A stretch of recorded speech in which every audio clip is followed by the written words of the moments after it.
Austin, you've been following this saga now for quite some time. It's really an incredible story. So tell us about this latest turn. Yeah, it's been quite an interesting week for Foxconn. There's been a lot of will they, won't they tension about the company's plans in Wisconsin. Basically, earlier this week, there was reports out that they were going to draw back on this big plan to create 13,000 jobs in the state and not create this big LCD factory where all the jobs would be. Then just a day after that, they said they're not 100% sure. They're still reconsidering their plans for an LCD factory. And then just today, after President Trump and Foxconn Chairman Terry Gou had a conversation, suddenly they're back on for this LCD factory in Wisconsin. So it's just been sort of a surprising week of developments that have been really confusing, not only for observers of the company, but also for state officials in Wisconsin who are really concerned about the future of this deal. Any idea what Trump promised Foxconn?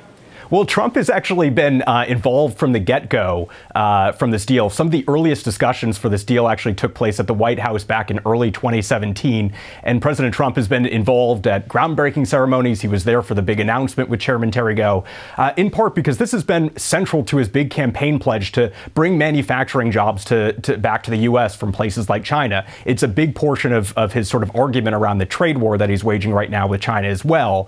So as this deal seemed to be crumbling and falling apart in the last week, there was no doubt he had to apply some pressure to Chairman Gou to sort of get him to commit or recommit, I guess, to the promises that they've made to the state of Wisconsin. Otherwise, it would have looked really bad for President Trump and some of the commitments he's made to his supporters.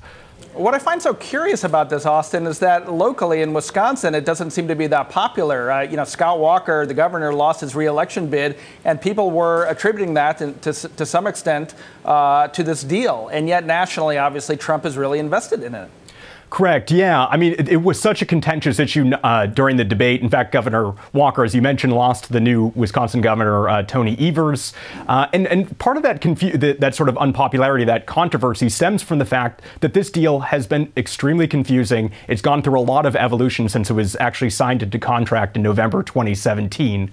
At first, the company said that this was going to be a big factory to employ vast majority of factory workers at this big plant, up to 13,000. And then later on, they actually switched that plan and said they were actually going to be, quote, knowledge workers, which may mean engineers or scientists. People aren't really sure. They also committed to building what's called a Generation 10.5 LCD factory. But then later on, they scaled that back and said they were just going to build a Generation 6 factory, which is a much smaller factory. So this plan just keeps going through changes. As Governor Evers had told me recently, this sort of deal with the state has had one asterisk after the other. Austin, what are they going to build? You said that they're kind of reducing the footprint. Is it still displays? According to Louis Wu and Chairman Gou, Louis Wu is a special advisor to Chairman Gou. They are going to still build LCDs, but it's sort of TBD what their overall ambition is in the state.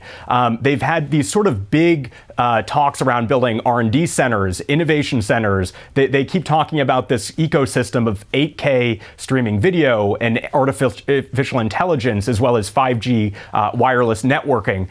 But if you talk to people on the ground there, it's really amorphous. It's not quite well defined, and it just keeps going through all these changes. But I think larger than that, more recently, they actually just missed their hiring goals for the first year with the state for their max target, about 82%. So that's quite of a whopping disparity between what they had promised just about a year ago.